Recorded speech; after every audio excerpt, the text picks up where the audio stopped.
And hello again, everybody, and welcome to another edition of Rainbow Six Central here at Gulfstream Park. Track announcer Pete Aiello, joined by ace handicapper extraordinaire Ron Nicoletti. Ron, it's that time. It's the end of the year, a mandatory payout in the Rainbow Six. We're looking at a pool close to $2 million and a very, very good betting card, making for a very tricky sequence. Well, what a way to end the new year with a big carryover like that going in. Mandatory payout, so it should be a lot of fun. But I'll tell you what, Pete, it's not an easy task. No, it's not, and you'll see momentarily that Ronnie and I both reach deep in the wallet. There's a little bit of a different fold to the Rainbow Six. With that mandatory payout, you don't have to worry about multiple winning wagers. So play it the way you like and just try to hit it. That's the strategy with a massive pool to get involved with. It's an 11-race card on a Saturday afternoon from Gulfstream Park.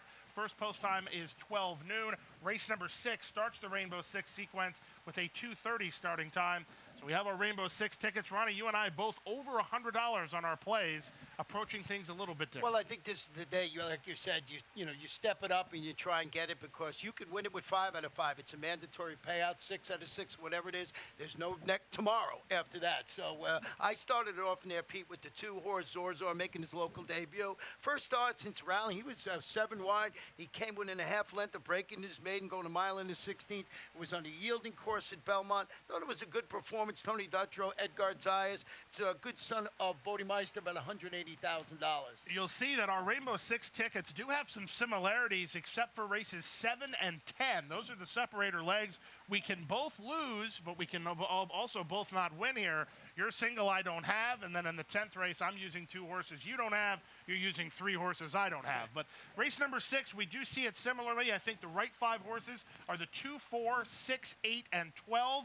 The 2, 4, 6, 12 will take the money. The 8's the sneaky horse, Santa Americana. Joe Bravo for Rusty Arnold. Second start of life after running on the debut at Kentucky Downs in Franklin, Kentucky. I give this horse a big look in here, but I think the live contenders are 2, 4, 6. Yeah, and I think you got to go deep in the opening leg. The worst thing that could happen is getting knocked out in the first leg. So we both went 4 deep and basically in agreement, like you said. Yeah, well, we'll go now to the 7th race, the Tropical Park Derby at a mile and a 16th over the turf, $75,000 on the line.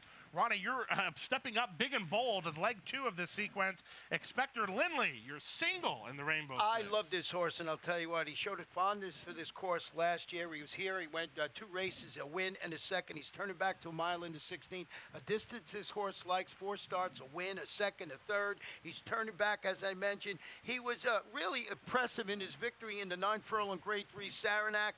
He was 5 wide in the 9-panel Hill Prince at Belmont. I think he comes back, and I think he runs well. And my theory was, if I get this one home first without using some of the logical horses you have, I'm going to knock out a lot of people, and that was my theory. Of course, this is just a template of how you might want to bet this race. Well, you'll see my ticket, I didn't have any singles, so I didn't get to go as deep in some of the races as you did, but I just couldn't find any, to be completely honest with you. I think Oscar nominated the horse to beat in here. He certainly has the best resume. He is a graded stakes winner. He won the Spiral at Turfway Park. The other horse that you and I both looked at was the 12, Strike Midnight. Never an easy gate to negotiate here at Gulfstream Park, especially at a mile and a 16th, but Jose Lescano's been riding the turf better than anybody in the colony lately. I'll trust that he just takes a big rainful of this horse and hopes to get lucky as they turn. Yeah, and I thought that horse ran a well-meant second in Gio Ponte last time out, trained by Leah J. Marty, and I just think that this horse can run well in there. And he's, like I said, you know, I'm in agreement with the 9, with the 12, as you mentioned, but here was my single with number 8, Inspector Lindley. I'll either be a star or a goat.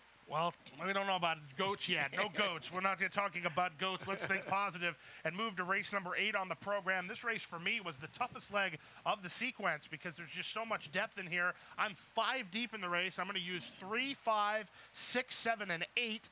You use the 8, Just Talking, as your top play. Chad Brown hooks up with Tyler Gaffleone, a combination we haven't seen much yet. Yeah, this one broke her from maiden here at First Asking back in March. Is making her first start since returning from about a 6-month layoff at Belmont. Finished a useful 5th behind a Grade 3 winner called Quiadra in the first 11 allowance going a mile. So I'm keen off that key race and putting this one on top. But as you mentioned, you had to use Todd Pletcher with Lero Moment and Akron Gold, one of the horses that you had on your ticket. I had all 3 of your top plays in race number 8. I added the 7, Melody Girl, who stretches back out. Her races around 2 turns on the turf are really not all that bad. She won very easily on the Gulfstream Park West turf course.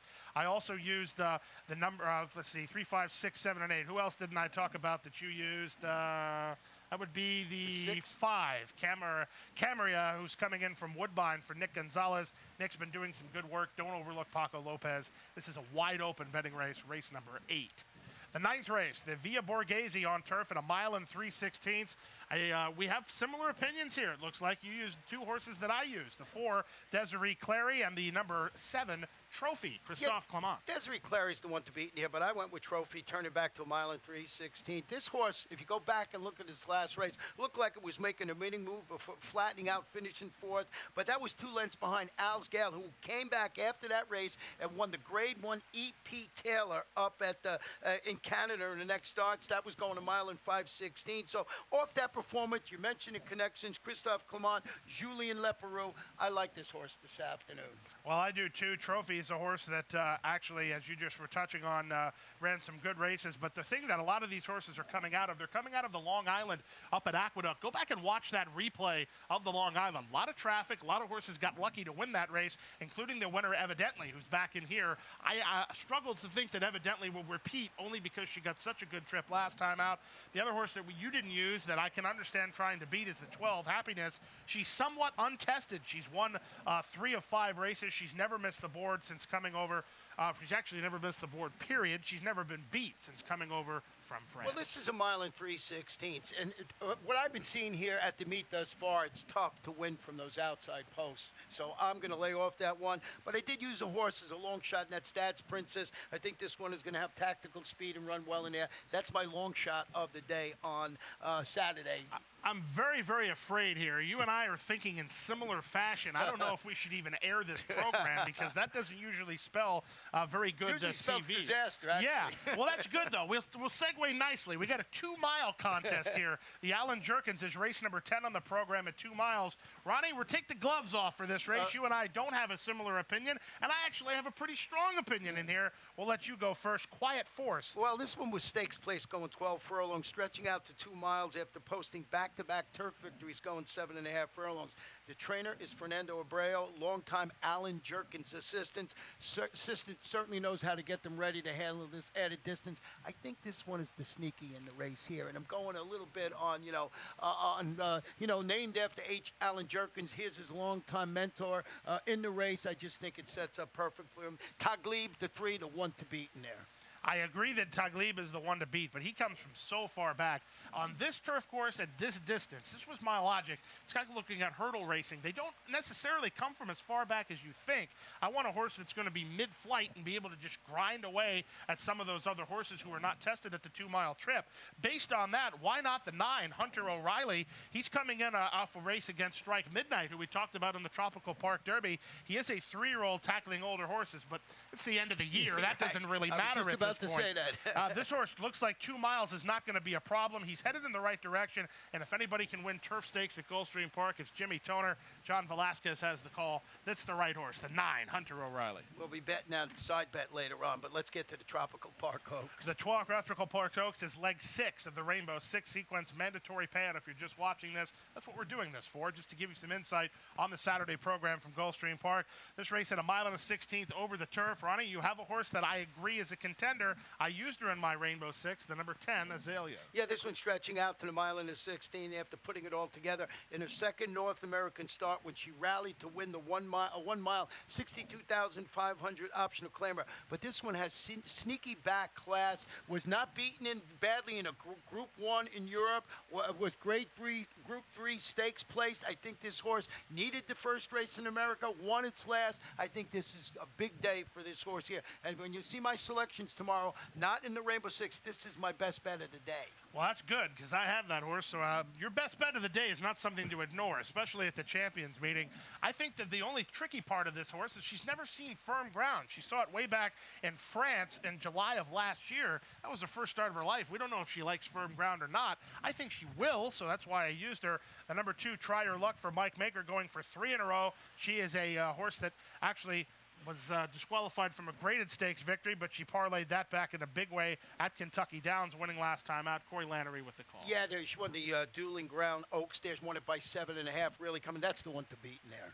How about Gypsy Eyes? We love Gypsy Eyes. I mean, you have to go back and watch this filly since she's got to this country for trainer Pat Biancone. That's the sneaky in this race. She is so good, and she has convinced me that she can compete on this level because she has such a high cruising speed. She can get hooked, and it won't matter. She's going. I mean, as soon as they pop that gate, she's gone. So, you know, I had to use her on the ticket there. So, really a fun sequence in here and how we're going to bet this race is this Rainbow Six. It's a lot of fun. And, you know, good luck with your ticket. It's going to be tough to put this one together. It is, but you're playing for multi-million-dollar returns if you have the only ticket, but it doesn't matter if you have the only ticket. I think that for $100 and some investment, if you won $9,000 or $10,000, that would be just fine. Absolutely. Well, enjoy your Saturday afternoon. We hope you can join us at an OTB, a simulcast location near you, on track with us at Gulfstream Park or via the online network. We thank you for watching. Good luck at Gulfstream Park.